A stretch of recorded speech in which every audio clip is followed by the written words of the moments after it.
لا حول ولا قوة إلا بالعلي العظيم. أعوذ بالله من الشيطان اللعين الرجيم. بسم الله الرحمن الرحيم. الحمد لله رب العالمين. الصلاة والسلام على سيد أصل ما في الوجود، سر الله في كل موجود، نقطة دائرة الوجود، صاحب لواء الحمد والمقام المحمود، الخاتم لما سبق والفاتح لمن علق، المعلن الحق بالحق أبي القاسم محمد. اللهم صل على محمد وآل محمد وآله الطيبين الطاهرين المعصومين ومظلومين، ولعنة الله عليهم من يومنا هذا إلى يوم الدين. أما بعد، فقد تبارك تعالى في كتاب المبين وهو أصدق الصادقين، وقال الله حق: ربي اشرح لي صدري ويسر لي أمري واحلل عقدة من لساني يفقهوا قولي. بسم الله الرحمن الرحيم. كل نفس ذائقة الموت. اللهم صل على محمد وآل محمد.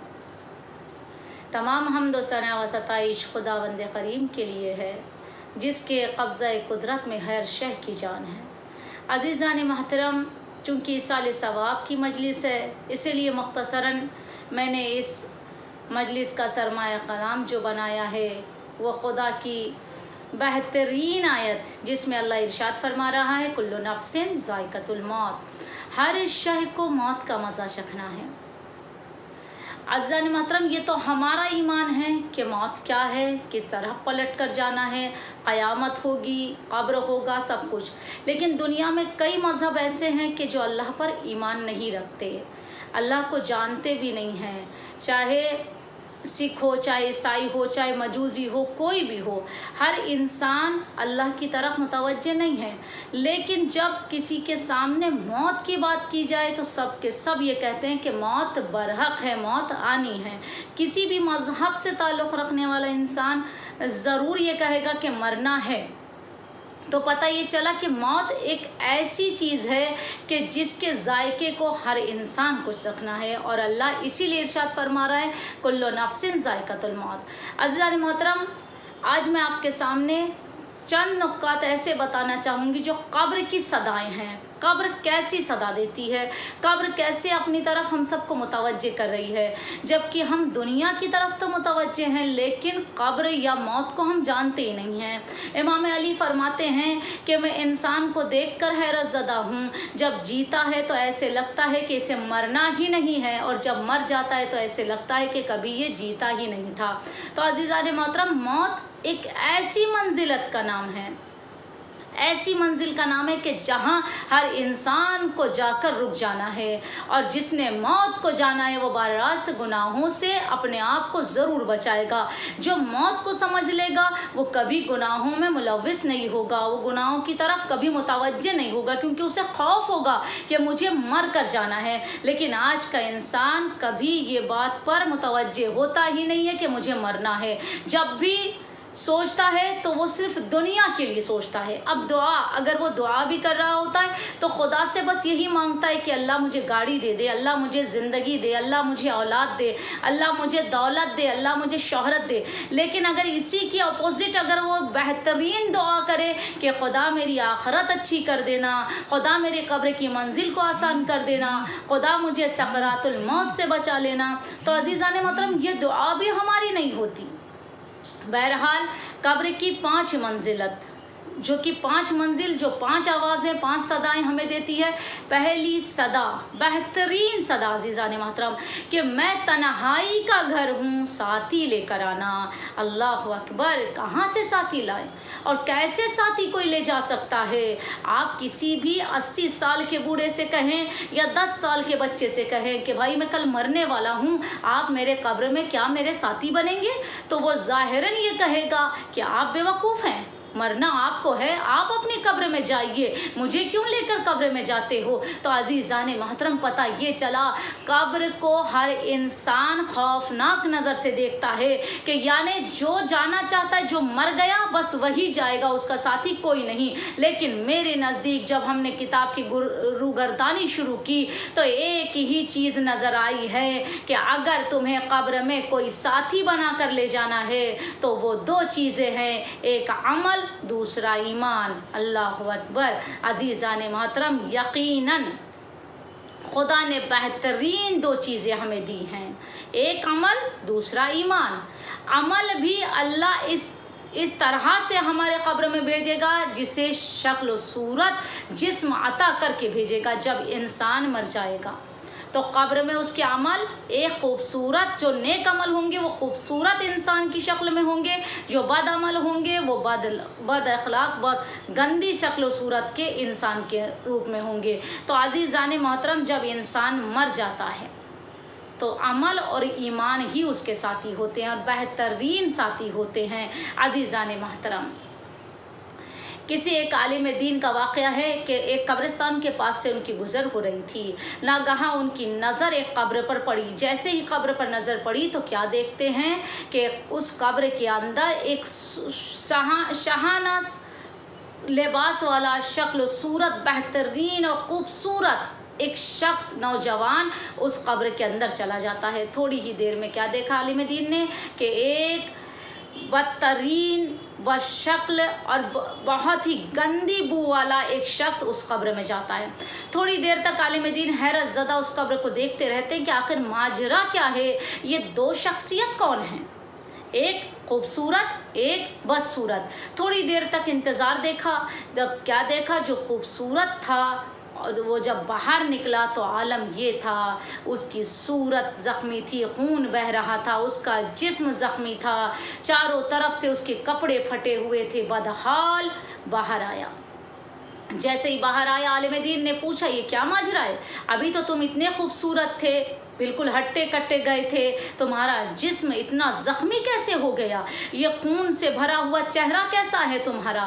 اس نے کہا کہ میں اس مرنے والے کے نیک عمل تھا، جب میں اس کی مدد کو پہنچا تو اس کے برے عمل زیادہ تھے، مجھے اس نے زخمی کر کے قبر سے باہر پھینک دیا۔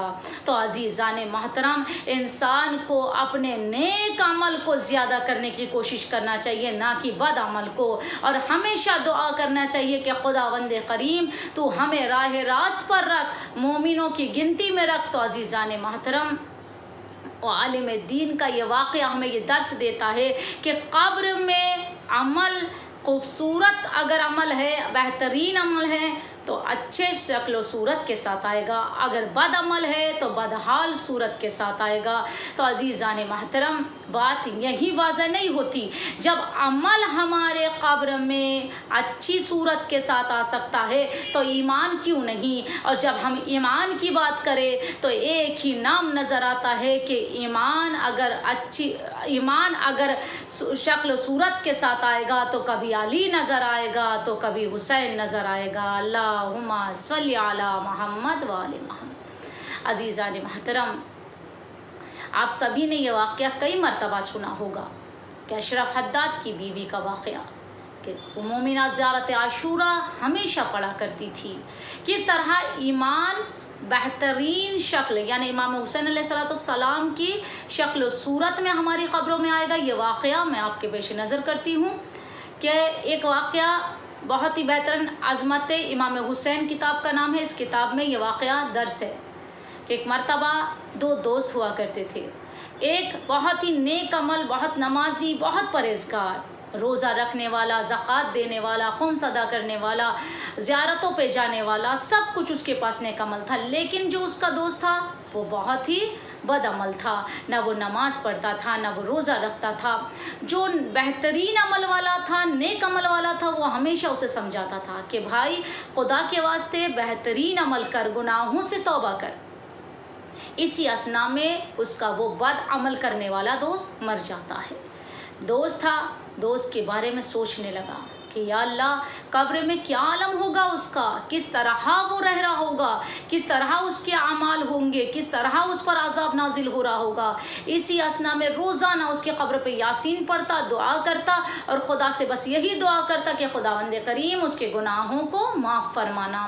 تو عزیزان محترم، اسی ایک مدت گزر گئی اسی اسنا میں کہ وہ دعا کرتا رہتا تھا اپنے دوست کے حق میں۔ تو عزیزان محترم، ایک بات یہاں کہنا ضرور چاہوں گی کہ جو مرحوم ہو جاتے ہیں وہ ہم سے فقط دعا چاہتے ہیں، فقط مغفرت کی دعا، اور یقیناً جو بھی انسان کسی بھی مرحومین کے لیے مغفرت کی دعا کرتا ہے خداوند عالم بھی اس سے راضی ہو جاتا ہے، کیونکہ مرحوم اب بیچارے ہم سے دور ہو چکے ہیں، اب وہ کسی بھی چیز کو واپس نہیں کر سکتے۔ اسی لیے تو کہا جاتا ہے کہ موت سے پہلے اپنے عمل کو سدھار لو، کیونکہ یہ موقع واپس نہیں ملے گا، یہ زندگی واپس نہیں ملے گی۔ جب انسان مر جاتا ہے تو مرنے کے بعد وہ اپنے عمل کو ٹھیک کرنے واپس نہیں آ سکتا۔ بہرحال وہ ہمیشہ دعا کرتا تھا۔ ایک رات وہ سو گیا، خواب میں اس نے دیکھا کہ اس کا دوست بہت ہی خوبصورت لباس میں عالم برزخ کے باغ میں گھوم رہا ہے۔ حیرت زدہ ہوا اور کہا کہ دوست تمہیں اس حالت میں کیسے؟ نہ تم نے کبھی نماز پڑھی، نہ تم نے کبھی روزے رکھے، نہ کبھی تم نے کوئی نیک عمل کیا، آخر اس عالم میں آئے کیسے تم؟ اس طرح خوبصورت شاہانہ لباس، اس طرح باغیچے میں گھوم رہے ہو؟ اس نے کہا اے دوست، ابھی 3 دن پہلے ہمارے قبرستان میں میری ہی قبر سے 4-5 قبر کو چھوڑ کر ایک مومنہ دفن ہوئی ہے۔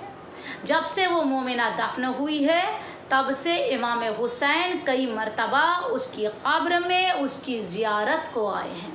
اللہ اکبر۔ عزیزان محترم، مجلس بھی عورتوں سے متعلق ہے۔ ایک جملہ یہاں کہنے کو جی چاہتا ہے، سب سے زیادہ امام علی ارشاد فرماتے ہیں سب سے زیادہ جہنم میں اگر کوئی جائے گا تو وہ عورت ہوگی۔ عزیزان محترم، کیسی عورت ہوگی وہ کہ جس کی قبر میں امام حسین آ جائے؟ اللہ اکبر۔ اللہ ہمیں بھی اس طرح نیک توفیق فرمائے تاکہ ہم بھی اپنے عمل کو اس طرح بہترین طریقے سے کریں کہ ہمارے بھی قبروں میں ہمارے مولا ضرور آئیں۔ عزیزان محترم، جیسے اس نے خواب سنایا کہ مومنہ کے آنے کے بعد، قبر میں آنے کے بعد سے امام حسین کئی مرتبہ اس کی زیارت پر آ چکے ہیں، بس جیسے ہی زیارت کے امام حسین آتے ہیں وہ مومنہ مولا سے کہتی ہے مولا جس طرح آپ میری قبر میں میری زیارت کو آئے، میری مغفرت کو آئے، میرے لیے رحمتوں کا باعث بن کر آئے ہیں، اسی طرح کل مومن مومنات جو میرے اعتراف میں سو رہے ہیں ان کے بھی گناہ آپ معاف کر دیجئے۔ آپ کریم ابن کریم ہیں میرے آقا، آپ ان پر بھی رحم کیجئے۔ بس مومنہ کی دعا امام حسین نے قبول فرمائی اور اس مومنہ کے تصدق سے امام حسین کے صدقے سے ہماری تمام گناہ معاف ہوئے اور خدا نے ہمیں بخش کر عالم برزخ میں بہترین جزا دی ہے۔ اللہم صلی علی محمد و آل محمد۔ دیکھا آپ نے، قبر میں بھی مومنان مومنات کو بھلایا نہیں۔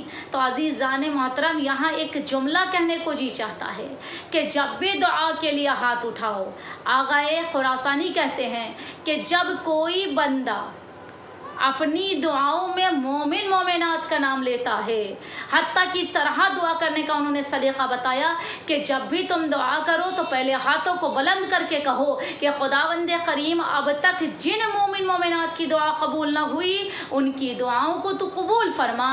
جیسے ہی کوئی بندہ مومن مومنین کے لیے اس طرح کی دعا کرتا ہے خداوند کریم کہتا ہے اے فرشتو، اس نے دوسرے مخلوقوں کے لیے، دوسرے مومن مومنات کے لیے پہلے دعا کی ہے، جو اس کی اب تک دعا قبول نہ ہوئی ہے وہ دعاؤں کو قبول کرتا ہوں۔ تو عزیزان محترم، اللہ نے دعا کے لیے ہر کسی کے لیے کہا کہ دعا کرو، کیونکہ دعا ایک ایسی منزلت ہے کہ جو ہمیں آخرت تک ساتھ دیتی ہے۔ بہرحال جیسے ہی اس شخص کا دوست خواب سے جاگا، وہ دوڑے ہوئے قبرستان پہنچا اور پہنچنے کے بعد کہا، قبرستان کے سنبھالنے والے سے پوچھا کہ بھائی ابھی جو مومنہ 3-4 دن پہلے دفن ہوئی ہے وہ کون ہے؟